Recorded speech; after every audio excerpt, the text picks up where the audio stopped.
Hello everyone, welcome to Study Tube. बढ़ेंगे हम लोग इस सीरीज में आगे और करेंगे इस वीडियो में इस सीरीज का सेट नंबर 37। ये इस सीरीज का सेट नंबर 37 है। इस सीरीज के अंदर आने वाले हर वीडियो का पीडीएफ डाउनलोड करने के लिए ये टेलीग्राम चैनल का आईडी है। आप इस आईडी के माध्यम से टेलीग्राम चैनल को ज्वाइन कर ले और पीडीएफ को डाउनलोड कर ले। अब तक जितने भी सेट्स हुए हैं 36 तक, सारे की पीडीएफ मैंने डाल दिए हैं। ये QR कोड है, इसे स्कैन करके भी आप टेलीग्राम चैनल को ज्वाइन कर सकते हो। अब बढ़ते हैं वीडियो में आगे और करते हैं प्रश्नों को। पहला सवाल है, वायु की गति मापने वाला यंत्र है। वायु की गति मापने वाला यंत्र है एनीमोमीटर। बी हमारा आंसर हो जाएगा। एनीमोमीटर से विंड स्पीड, वायु की गति और डायरेक्शन, ये दोनों ही पता किया जा सकता है। ऑडियोमीटर ये एक मेडिकल डिवाइस है जिसका इस्तेमाल किसी व्यक्ति के सुनने की क्षमता पता करने के लिए किया जाता है। हाइड्रोमीटर द्रव का घनत्व मापने के लिए इसका इस्तेमाल होता है, या फिर बोल दो द्रव का विशिष्ट गुरुत्व मापने के लिए इसका इस्तेमाल होता है। बैरोमीटर से वायुमंडलीय दाब मापा जाता है। ऊर्जा संरक्षण का आशय है कि, यानी ऊर्जा संरक्षण जो है वो हमें क्या कहता है, तो ऊर्जा संरक्षण का नियम या फिर ऊर्जा संरक्षण का सिद्धांत ये कहता है कि ऊर्जा का ना तो सृजन हो सकता है और ना ही विनाश। तो डी हमारा आंसर हो जाएगा। ऊर्जा का ना तो सृजन हो सकता है ना ही विनाश, केवल इसे हम एक रूप से दूसरे रूप में बदल सकते हैं। प्रत्येक क्रिया के लिए एक समान और विपरीत प्रतिक्रिया होती है, यह नियम किसने दिया था? प्रत्येक क्रिया के लिए एक समान और विपरीत प्रतिक्रिया होती है, यानी कि for every action there is an equal and opposite reaction. ये Newton third law of motion है। ठीक है, थर्ड लॉ ऑफ मोशन, ये न्यूटन का थर्ड लॉ है। और ये नियम हमें ये कहता है कि जो बल होते हैं वो होते हैं आपके जोड़े में। फोर्सेस अकर इन पेयर्स, बल जो है जोड़े में होते हैं। इसका एक बहुत ही फेमस एग्जाम्पल, जैसे कि ये गन है, इस गन ने बुलेट को फायर किया, बुलेट के ऊपर देखो बल लगाया इस गन ने, इस बल को हमने कहा कि ये एक्शन बल है, क्रिया बल है। बदले में ये बुलेट भी जो है इस गन पर बल लगाती है और उस बल को हम लोग बोलते हैं प्रतिक्रिया बल, रिएक्शन फोर्स। तो गन ने लगाया बुलेट पे एक्शन फोर्स, बुलेट ने लगाई गन पे ये रिएक्शन फोर्स। अब ये दोनों समान मैग्नीट्यूड के होते हैं। मान लीजिए गन ने इस बुलेट पे जो बल लगाया वो 50 न्यूटन का है, तो इस बुलेट ने भी इस गन पे जो बल लगाया ये भी 50 न्यूटन का है, लेकिन डायरेक्शन दोनों की अपोजिट है। बुलेट पे इस डायरेक्शन में और गन पर इस डायरेक्शन में। तो यहाँ भी देखो बल जो है जोड़े में है, एक बुलेट पे और एक गन पे। तो ये न्यूटन की गति का तीसरा नियम है। मथने के कारण क्रीम से मक्खन का अलग हो जाने का कारण है। आपने घरों में भी देखा होगा, मम्मी जो है दूध से क्रीम निकालती है, मलाई निकालती है, फिर उसको मथती है, मथ करके मक्खन निकालती है और फिर वहाँ से घी बनाती है। आप में से बहुतों के घर में ऐसा हुआ होगा। तो वो जो मथती है वही अपने आप में अपकेंद्रन है, जहाँ अपकेंद्रीय बल का इस्तेमाल होता है। अपकेंद्रीय बल यानी कि सेंट्रीफ्यूगल फोर्स। इस अपकेंद्रन का कई जगहों पर इस्तेमाल होता है, जैसे कि जाँच प्रयोगशाला में रक्त और मूत्र के जाँच में, डेयरी तथा घर में क्रीम से मक्खन निकालने की प्रक्रिया में, कपड़े धोने के मशीन में भीगे हुए कपड़ों से जल निचोड़ने में। इसके अलावा भी बहुत सारी जगहों पर इस्तेमाल होता है। जैसे मान लीजिए ब्लड से हमें प्लाज्मा अलग करना हो, ब्लड से हमें RBC अलग करना हो, ब्लड से हमें WBC अलग करना हो, वहाँ भी इस मेथड का इस्तेमाल किया जाता है। लोलक की काल अवधि यानी कि पेंडुलम का जो टाइम पीरियड होता है उसके बारे में बताना है। तो सबसे पहले तो आपको ये ध्यान में होना चाहिए, पेंडुलम का जो टाइम पीरियड होता है उसका फॉर्मूला। अगर ये फॉर्मूला याद होगा तो आप बना दोगे। T = 2π√L/g, ये आपको ध्यान में रखना है। ये फॉर्मूला जो है बहुत ही ज़्यादा इंपॉर्टेंट है। T = 2π√L/g, जहाँ T टाइम पीरियड है, L जो है पेंडुलम की लंबाई है और G जो है गुरुत्वीय त्वरण है। अभी जो टाइम पीरियड है ये ज़्यादा कब होगा? जब जो पेंडुलम की लंबाई है ये ज़्यादा हो जाए। तो लंबाई के ऊपर निर्भर करती है। जो लोलक की काल अवधि है ये लोलक के लंबाई के ऊपर निर्भर करती है। हम लेंथ को बढ़ाएंगे तो ये जो टाइम पीरियड है ये इंक्रीज कर जाएगा। जैसे ये एक पेंडुलम है, यह लंबाई L है, इसी की बात की जा रही है। और एक पेंडुलम ये है, हमने क्या किया, यहाँ पर लंबाई को बढ़ा दिया, L' कर दिया। तो इस केस में जो टाइम पीरियड है वो ज़्यादा मिलेगा और इस केस में टाइम पीरियड हमें कम मिलेगा। पेंडुलम की घड़ी तीव्र हो जाती है। देखिए, दो तरह से सवाल आपसे पूछे जाते हैं कि पेंडुलम की जो घड़ी है वो फास्ट कब हो जाती है और पेंडुलम की जो घड़ी है वो स्लो कब हो जाती है। फास्ट कब हो जाएगी? फास्ट कहने का मतलब क्या हुआ कि जो टाइम पीरियड है वो कम हो गया, और स्लो कहने का मतलब ये हुआ कि जो टाइम पीरियड है वो ज़्यादा हो गया। पेंडुलम का हम लोगों ने फॉर्मूला भी देख लिया, capital T is equal to 2π square root of L/G। हम लोगों ने ये भी देख लिया कि अगर लंबाई बढ़ जाए, लंबाई मैं आपको बता ही चुका हूँ, ये बॉब है और ये स्ट्रिंग है जो कि अपने आप में धातु की ही स्ट्रिंग होती है। लंबाई अगर बढ़ जाए तो टाइम पीरियड बढ़ जाएगा, और अगर लंबाई घट जाए तो ये टाइम पीरियड जो है घट जाएगा। तो हमें बताना है कि पेंडुलम की घड़ी तीव्र हो जाती है। तीव्र का मतलब क्या हुआ, फास्ट, यानी कि टाइम पीरियड कम होना चाहिए। तो देख लो इन चार में से कौन से केस में जो लेंथ है वो कम हो जाएगी, क्योंकि उसी कंडीशन में जो टाइम पीरियड है वो कम आने वाला है। तो विंटर के टाइम में क्या होगा, शीतकाल के समय में आपने ये सवाल तो सुना ही होगा कि रेल की जो पटरियाँ होती है उनके बीच में थोड़ा गैप छोड़ दिया जाता है। क्यों छोड़ दिया जाता है, ताकि गर्मी में वो जो धातु है, मेटल है, वो पिघलने के कारण जो पटरियाँ हैं वो टेढ़ी ना पड़ जाए, क्योंकि धातु एक्सपैंड करती है। तो गर्मी के टाइम में क्या होगा कि ये जो मेटल है इसकी लंबाई बढ़ेगी, लंबाई बढ़ने से टाइम पीरियड बढ़ जाएगा। तो गर्मी के टाइम में क्या होगा कि जो टाइम पीरियड है स्लो हो जाएगा, समर में स्लो हो जाएगा, एस से समर, एस से स्लो। और विंटर में यही धातु जो है थोड़ी सी कॉन्ट्रैक्ट कर जाएगी, तो लेंथ जो है कम हो जाएगी, टाइम पीरियड कम हो जाएगा, यानी कि घड़ी फास्ट हो जाएगी। सी हमारा आंसर। पृथ्वी का पलायन वेग है, पलायन वेग का मतलब एस्केप वेलोसिटी।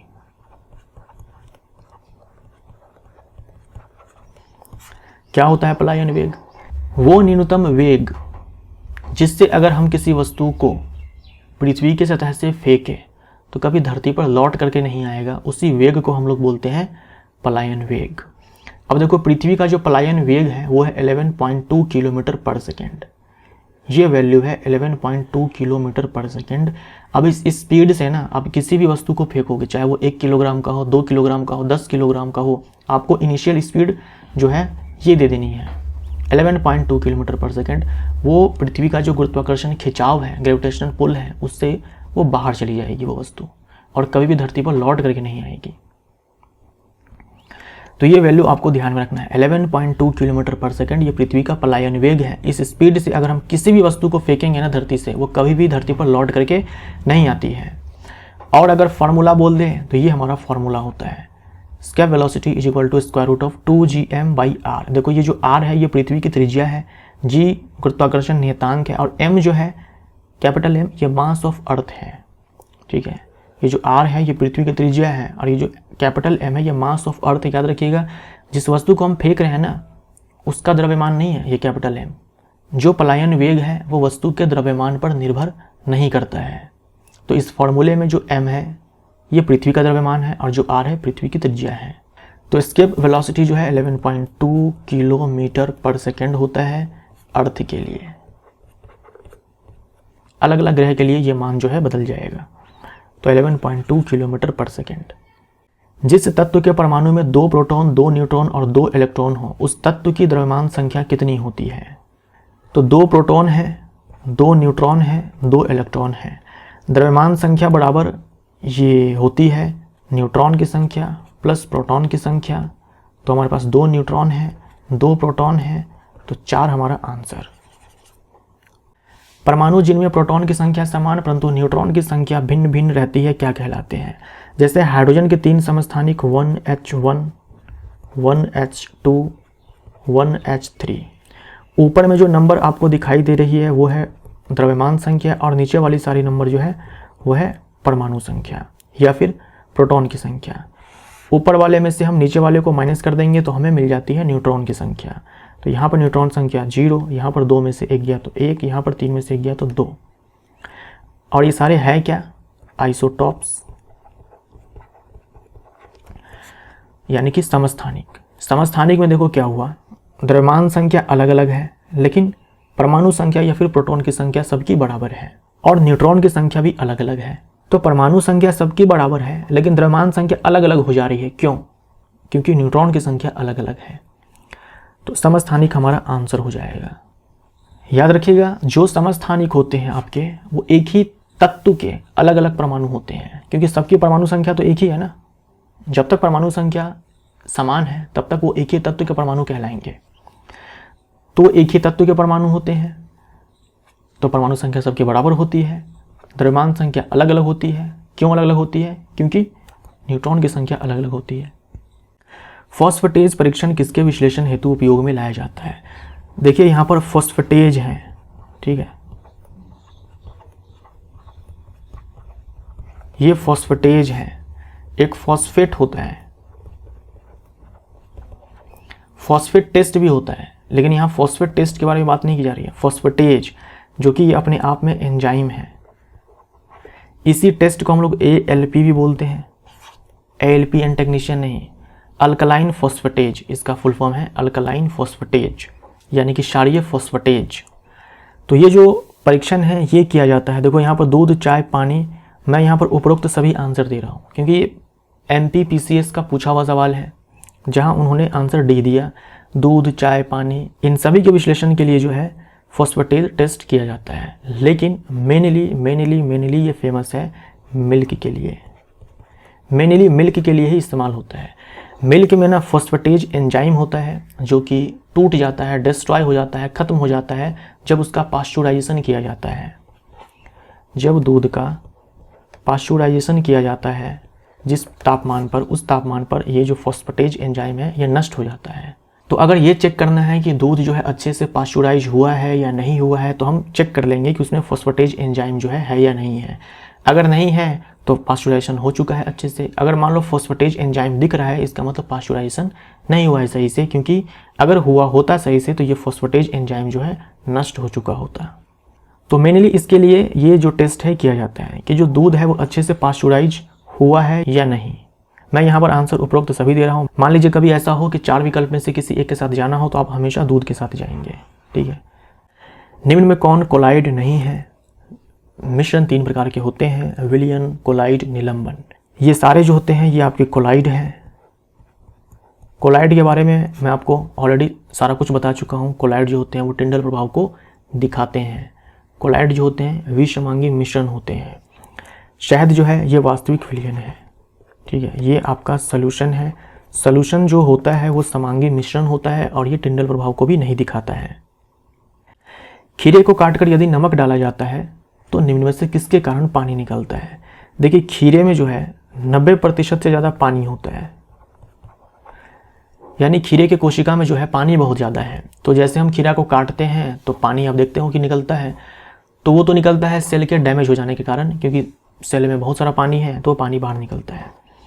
फिर उस पर हम नमक डालते हैं तो और ज़्यादा पानी निकलता है। ये न्यूक्लियस है और इसमें मान लो कि पानी है, खीरे की कोशिका में जो है पानी है, पानी बहुत ज़्यादा है। हम जब नमक डालते हैं, मान लो हमने यहाँ पर नमक डाल दिया, ये सेल मेम्ब्रेन है, कोशिका झिल्ली है। जब हमने यहाँ पर सॉल्ट डाला तो देखो यहाँ पर होता ये है, नमक की सांद्रता यहाँ पर ज़्यादा हो जाती है और जल की जो सांद्रता है यहाँ पर कम हो जाती है। तो जल क्या करेगा? अपने उच्च सांद्रता वाले स्थान से निम्न सांद्रता वाले स्थान की तरफ आएगा। तो जल जो है कोशिका से बाहर ऐसे निकलेगा। जल का कोशिका झिल्ली के आर पार आना जाना क्या कहलाता है? ऑस्मोसिस कहलाता है, परासरण कहलाता है। तो सी हमारा आंसर हो जाएगा। ये जो कोशिका झिल्ली होती है ये सेमी परमिएबल मेम्ब्रेन होती है, यानी कि अर्धपारगम्य झिल्ली होती है, और जल का अर्धपारगम्य झिल्ली द्वारा विसरण ही परासरण कहलाता है। ऑक्सीजन के बाद सबसे अधिक उपलब्ध कौन सा मूल तत्व है? यह पृथ्वी के भूपर्पटी की बात की जा रही है। तो पृथ्वी के भूपर्पटी में यानी कि अर्थ क्रस्ट में सबसे ज़्यादा जो तत्व मौजूद है वो है ऑक्सीजन। ये आपको याद रखना है। दूसरे नंबर पर उपधातु है सिलिकॉन, तीसरे नंबर पर धातु है और वो है एल्यूमिनियम, चौथे नंबर पर है आयरन। कौन सा तत्व है ये पूछे तो आंसर आपका ऑक्सीजन हो जाएगा। कौन सी धातु है पूछे तो आपका आंसर एल्यूमिनियम हो जाएगा, क्योंकि सिलिकॉन जो है ये उपधातु है। दूसरे नंबर पर कौन है? सिलिकॉन। ये हमारा आंसर। ब्रह्मांड में कौन सर्वाधिक मात्रा में पाया जाने वाला तत्व है? पृथ्वी के भूपर्पटी में हम लोगों ने देखा ऑक्सीजन है, सिलिकॉन है, एल्यूमिनियम है, आयरन है। लेकिन अगर हम यूनिवर्स की बात करें, ब्रह्मांड की बात करें, तो पहले स्थान पर है हाइड्रोजन। ये लगभग 74% है। और दूसरे स्थान पर है हीलियम, ये 24% है। दोनों मिलकर देख लो 98%, तो केवल यही दोनों है। तो पूरे ब्रह्मांड में सबसे ज़्यादा है हाइड्रोजन और दूसरे नंबर पर है हीलियम। तो हाइड्रोजन हमारा यहाँ पर आंसर हो जाएगा। पहला संश्लेषित तत्व कौन सा है? पहला संश्लेषित तत्व, पहला सिंथेटिक तत्व कौन सा है? टेक्नीशियम। टेक्नीशियम याद रखिएगा डी ब्लॉक की ये धातु है। जो टेक्नीशियम है ये पहला सिंथेटिक एलिमेंट है। इसकी खोज हुई थी, या फिर बोल दो इसको बनाया गया था सबसे पहली बार 1937 में। एमिलियो सेग्रे, एक पूरी टीम थी इसके खोज के पीछे, जिसके हेड थे एमिलियो सेग्रे। ये इटली के फिजिसिस्ट थे। ये इम्पॉर्टेंट है कि ये सबसे हल्का रेडियोधर्मी तत्व है, लाइटेस्ट रेडियो एलिमेंट, यानी कि सबसे हल्का रेडियोधर्मी तत्व। डी ब्लॉक में ये धातु जो है ये आती है, एटॉमिक नंबर 43 है, धातु है ये। और मेडिकल इमेजिंग में इसका इस्तेमाल होता है, यानी कि हमारे बॉडी के आंतरिक भागों का पिक्चर लेने के लिए इसका इस्तेमाल किया जाता है। मोती मुख्य रूप से बना होता है, मोती जो है मुख्य रूप से बना होता है कैल्शियम कार्बोनेट का। बी हमारा आंसर। मोतियों को प्राप्त करने के लिए समुद्र के गहराई में जाना पड़ता है, ये आपने सुना होगा। देखो ये मोती है और इसे बनाया है इस जानवर ने। ये जो जानवर है ये है पर्ल ओइस्टर। पर्ल ओइस्टर ये है मरीन मोलस्क। मरीन मोलस्क जो फाइलम मोलस्का है ना, उसी का ये जीव है, समुद्री है। मरीन मोलस्क मतलब फाइलम मोलस्का का समुद्री जीव। इसका नाम है पर्ल ओइस्टर। ये मोती का निर्माण करता है। ये मोती जो है बना होता है कैल्शियम कार्बोनेट का। कैल्शियम कार्बोनेट CaCO3, जिसे हम लोग चूना पत्थर संगमरमर चौक बोलते हैं। और किडनी में जो पथरी होता है वो है कैल्शियम ऑक्जेलेट। जर्मन सिल्वर में चांदी का प्रतिशत होता है। जर्मन सिल्वर में चांदी का प्रतिशत कितना होता है? देख करके तो ऐसा ही लगता है कि 33% होता होगा, सिल्वर लगा हुआ है नाम में, लेकिन ऐसा कुछ नहीं है। जर्मन सिल्वर में चांदी तो होता ही नहीं है, ठीक है। जर्मन सिल्वर जो है ये कॉपर, निकल और जिंक का अलॉय है। देखो सिल्वर नहीं है, जर्मन सिल्वर। जर्मन हम लोग इसलिए बोलते हैं क्योंकि जर्मनी में सबसे पहली बार इस अलॉय को बनाया गया था, मिश्र धातु को बनाया गया था। और सिल्वर इसलिए बोलते हैं क्योंकि सिल्वर जैसी इसमें चमक होती है। जर्मनी में बनाया गया और सिल्वर जैसी इसमें चमक है, तो इसे हम लोग जर्मन सिल्वर बोलते हैं, जबकि सिल्वर इसमें 0% है। बैक्टीरियोफेज है। बैक्टीरियोफेज जीवाणु भोजी, ये वो वायरस है जो बैक्टीरिया को मारते हैं। तो विषाणु संक्रमित करने वाला जीवाणु, ये सही है। सॉरी माफ़ करना, ये गलत हो जाएगा। जीवाणु संक्रमित करने वाला विषाणु, ये हमारा सही है। डी हमारा राइट आंसर, ठीक है। डी हमारा राइट आंसर। ये वायरस है जो बैक्टीरिया को इन्फेक्ट करता है। डेंगू बुखार निम्नलिखित में से किस मच्छर के काटने से होता है? डेंगू फीवर, जिसे हम लोग ब्रेक बोन फीवर ही बोलते हैं, हड्डी तोड़ बुखार। ब्रेक बोन फीवर, हड्डी तोड़ बुखार बोलते हैं क्योंकि हड्डियों में काफ़ी दर्द होता है, जॉइंट्स में काफ़ी दर्द होता है डेंगू फीवर होने के बाद। तो इसे फैलाने का काम जो करती है वो है मादा एडीज मच्छर। मादा एडीज मच्छर। एडीज मच्छर को हम लोग टाइगर मच्छर भी बोलते हैं, टाइगर मच्छर।